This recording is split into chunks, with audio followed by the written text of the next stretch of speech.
Hello everybody and welcome to my channel. In this video I'm going to show you where is located the jack and the replacement wheel in this Honda Odyssey 2020.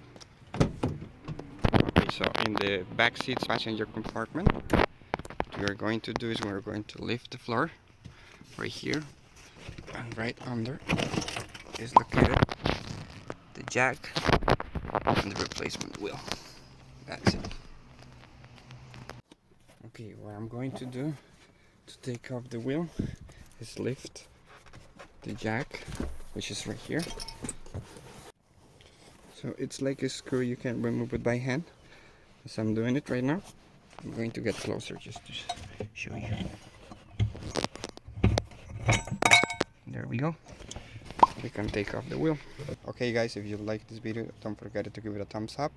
And as always, thank you for watching. Subscribe to my channel. See you next time.